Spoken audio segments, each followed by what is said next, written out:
To help provide more analysis, we're joined from Washington by Peter Roth, a contributing editor at Newsweek, and John Rosamondo, a national security analyst. Thank you both for joining me here on In Depth. Let's start off with you here, Peter. Now, is Trump's closed airspace threat considered some sort of strategic bluff, or do you think that it could possibly open a broader regime change playbook, maybe even, feet on the ground? Hello, and it's good to be with you this morning. I think it's much simpler than that. The drug cartels have been using boats to spread their poison throughout the hemisphere. When the U.S. Navy started to blow those boats up, the traffickers switched to airplanes. And so the president is just making it clear that planes that are identified as carrying narcotics into the United States face the possibility of being shot down. I think it's just that simple. Okay. John, what about you? What's your opinion here? With troops deployed, a carrier strike group in place, and the recent airstrikes in the region, how close do you think that the U.S. is to pursuing a direct action inside Venezuela? Well, right now, the United States doesn't have an adequate force to stabilize the country if it were to decide to invade. I mean, right now, the goals have not been stated to the American people. You need at least 50,000 troops. Right now, they're luckily to have 10,000 that you can put ashore. Whether or not, we go in and take out Maduro, you still have issues like the pro-Maduro militias, the ELN group from Colombia, the cartels, that could make things very messy for the U.S. and for whoever we replace Maduro with. So do you think it's a sound sort of strategy if they send boots on the ground? I mean, there was talk about fears that possibly sending boots on the ground could lead to a new Iraq, a new Afghanistan. Well, let's put it this way. I think that we have a track record of mission creep in this country. And, I'd like to see what the costs and the benefits are. Well, you had the benefits of removing some of the control of some of the drug smuggling. But on the other side, who are we going to replace Maduro with that would be stable and united? When we went and invaded Panama in 1989, we had 12,000 troops based in the Canal Zone, and we had a unified government to replace Noriega with. We don't have that here. I think that we should refrain from happy talk and look at some of the sober realities and make sure that we have our I's dotted and our T's crossed before we put boots on the ground. Okay, Peter, what do you think here? Now, with Maduro boasting military strength and the airlines fleeing, is Caracas staging some sort of theater to, show that they're strong, or are they actually bracing for a real and possible war? Look, Maduro is not the legitimate president of Venezuela. There's broad international consensus that he stole the last election and probably the election before that. This is, I think, something that the president would identify as America first because of the strong and historical, political, and economic ties between the United States and Venezuela. Under Chavez and Maduro, Venezuela has gone from being a first world country to being lucky to be accepted by the rest of the third world. I mean, that's how far down they have driven human rights, political rights, economic rights. It would be wonderful if the Organization of American States, the OAS, would all come together in a strong statement of support for Maduro packing his bags and going to Cuba.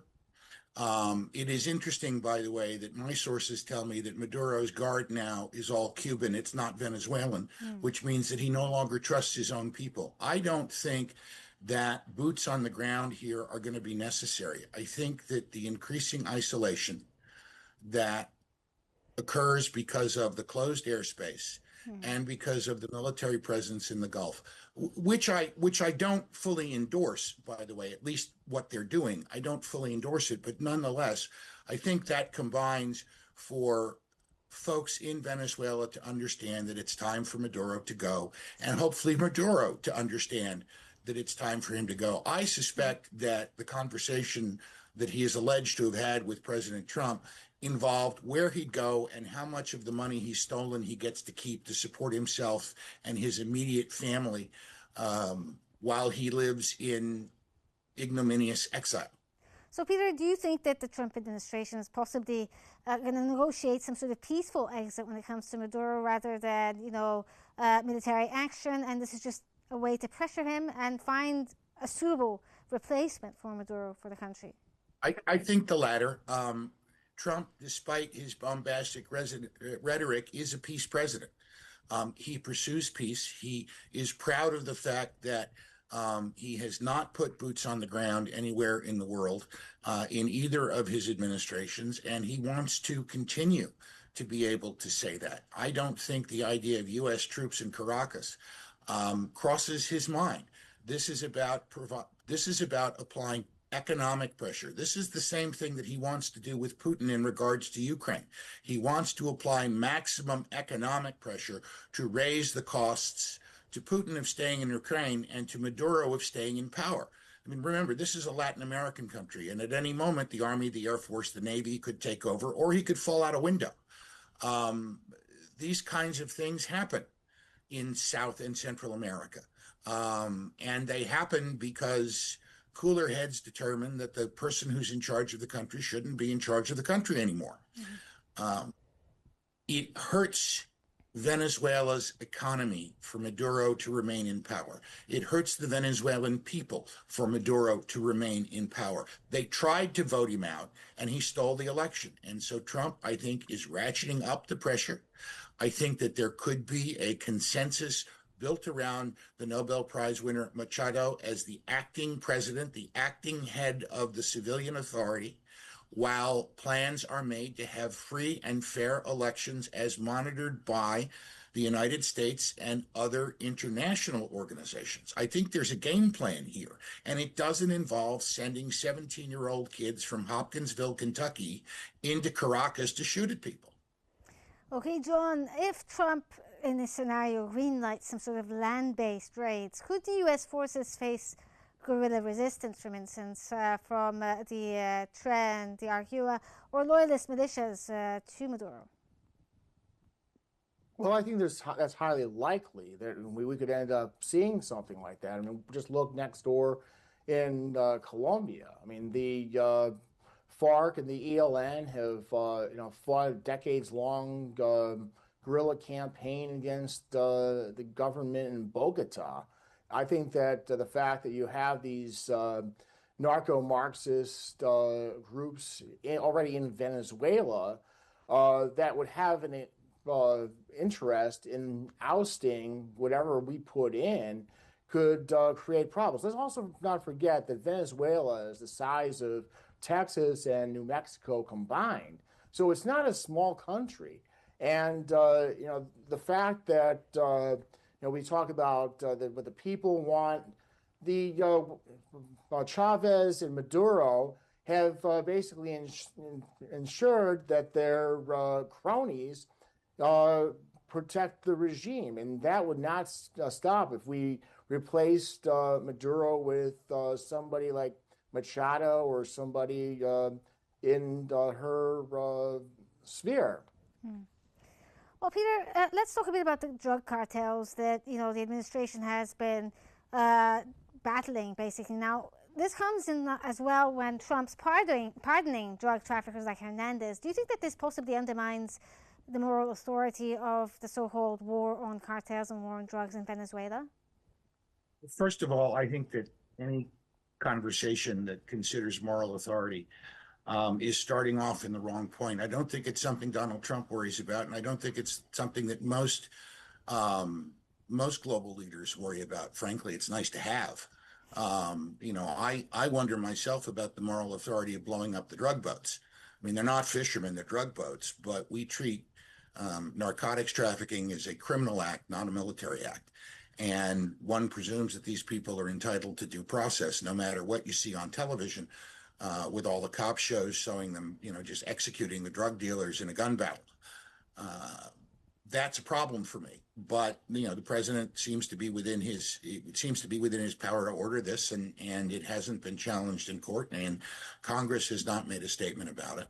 But I don't think he much worries about the moral high ground, because the moral high ground here isn't Maduro's. He's an illegitimate president. He stole an election. They rule by terror. They have just demolished the first world economy. I mean, Venezuela has all of the natural resources necessary to be not just a first world country, but the leading first world country in South America.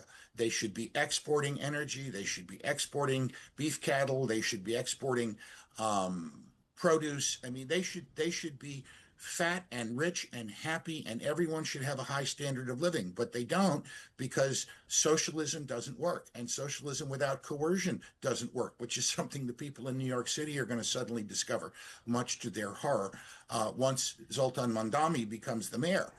It doesn't work. It's failed everywhere it's been tried. I mean, it's failed in Europe is Venezuela. based on socialism, though. I mean, like, Europe has a considerable amount of socialism, free healthcare and free education.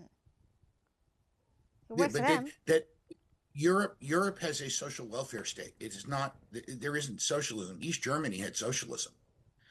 Czechoslovakia had socialism. Poland had socialism. And if socialism's so wonderful, why are all the people who were fleeing Venezuela coming to the United States and not going to Cuba? Why are the Haitians leaving on rafts to come to the United States and not Cuba? They understand. Which is the better system. Mm-hmm. Well, if we could go back to the idea of fighting the cartel, do you think it's going to hinder the fight if the administration is pardoning major cartel leaders?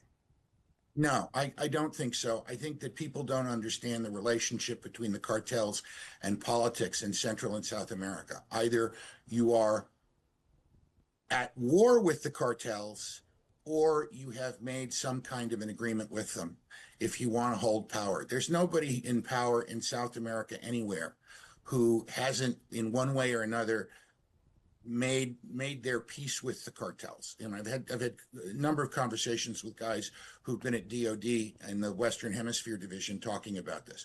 You either are a little bit pregnant, you're a lot pregnant, or you're at war. Okay. You can't keep clean hands unless you decide, like Uribe did in Colombia a decade or more ago, that you're going to have an all-out war against the cartels and try to exterminate them. Okay, John, how real do you think the risk is of a Vietnam-style conflict if U.S. boots hit Venezuelan soil?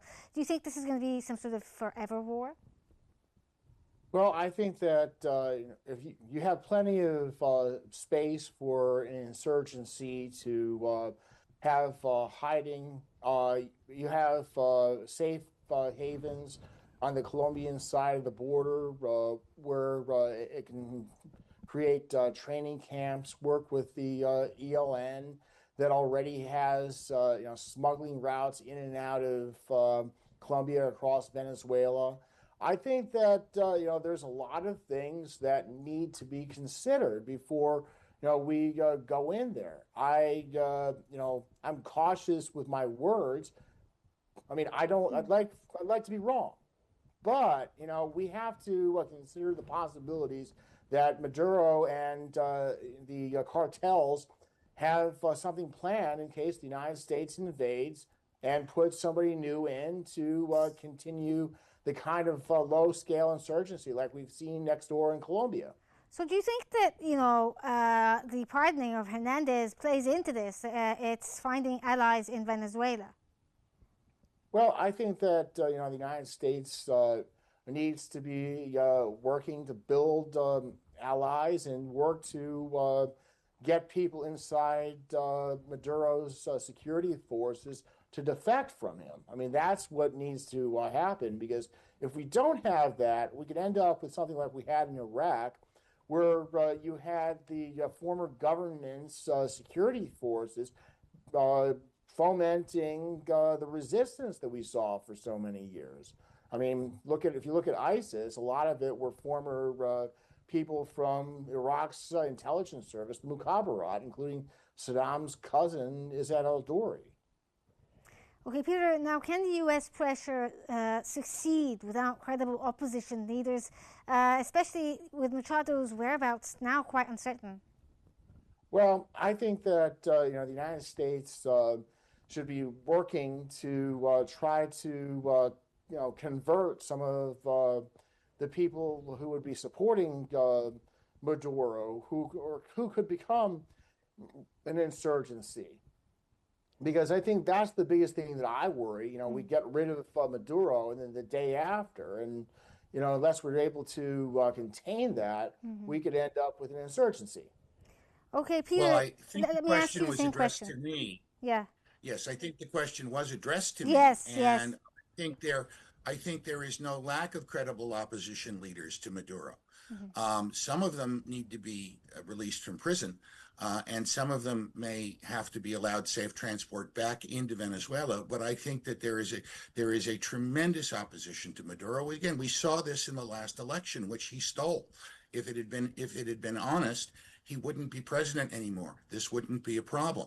But there are credible opposition leaders, including Machado. And I see Machado as the head of an interim government that sort of keeps the lights on and the trains running and the water flowing, while at least in the parts of the infrastructure that Maduro and his socialism haven't destroyed, while they have free and fair elections. There are plenty of examples where this occurred.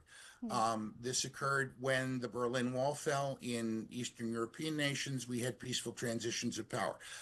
In the Philippines, when Marcos was deposed, we had peaceful transition of powers and elections and interim governments. There's a template for doing it. And I think that the Trump administration people have studied those templates, and they know what makes them work and what makes them don't. One of the things that they wouldn't do, aside from putting boots on the ground in Venezuela, I don't think that happens.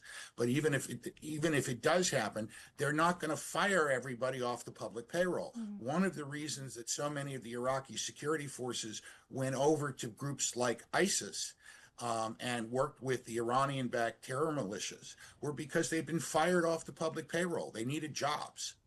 They had their jobs taken away from them by the idiot that was appointed administrator of Iraq by George W. Bush, who thought that he was a combination of John McCloy in Germany and Douglas MacArthur in Japan after World War II, and knew nothing about the country, knew nothing about the culture, and didn't know how to run it. I think that Trump and his foreign policy team, led by Secretary of State Marco Rubio, are a lot smarter. Yeah, well, Peter, I mean, one of the issues that faced Iraq was basically a power vacuum. That's why there was a lot of chaos. Do you think if Machado is out of the picture, there's going to be a power vacuum in Venezuela?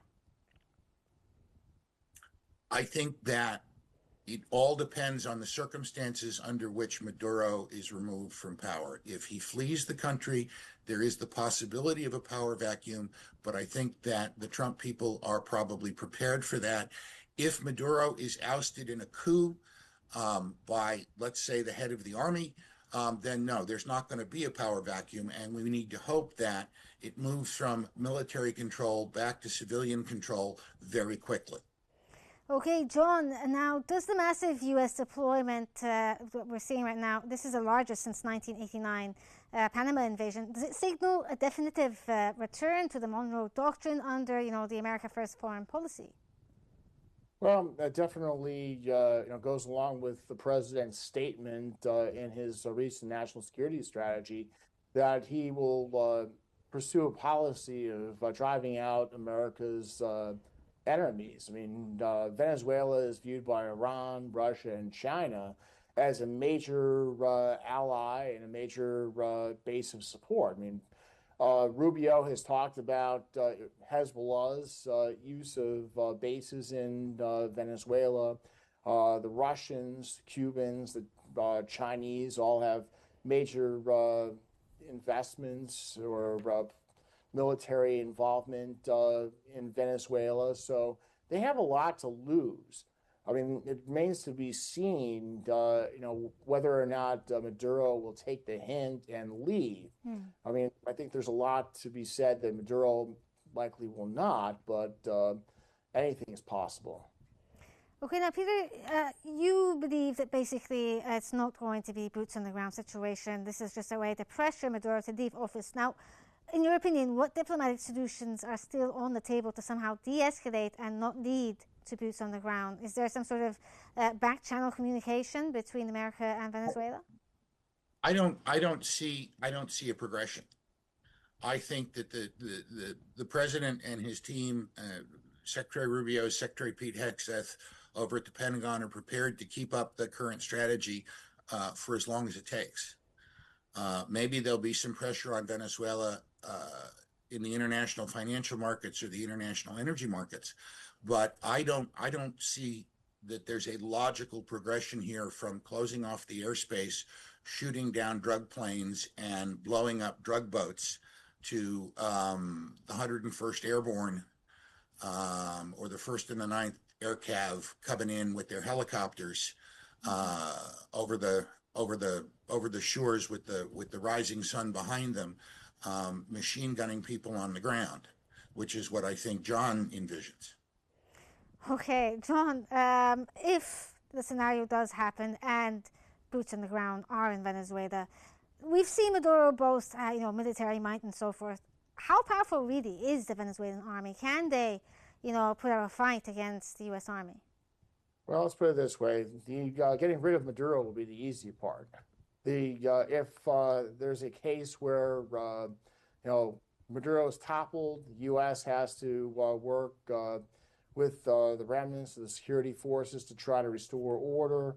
You could end up seeing elements who are loyal to Maduro and to the cartels continue a low-grade insurgency. That's what I would be worried about. I am just simply talking about what could happen if the U.S. were to. I mean, I hope that Trump and his team don't send troops onto the ground, but if they do, they need to consider the alternatives, unlike what the Bush administration failed to do in 2003. I seem to recall telling Karl Rove exactly what would happen if we invaded. So I hope that we have a strategy for the day after. Okay, Peter, now given the simultaneous deportations and threat of land strikes, how can the Trump administration credibly reconcile humanitarian concerns when it comes to escalating military pressure on Venezuela? I don't think they're the same thing at all. So I don't think they need to reconcile them. You're talking about ICE, immigrations and custom enforcement going after high value targets who are in the United States illegally and sending them back to the countries they came from. That's consistent with not just U.S. law, but the law of just about every country in the world.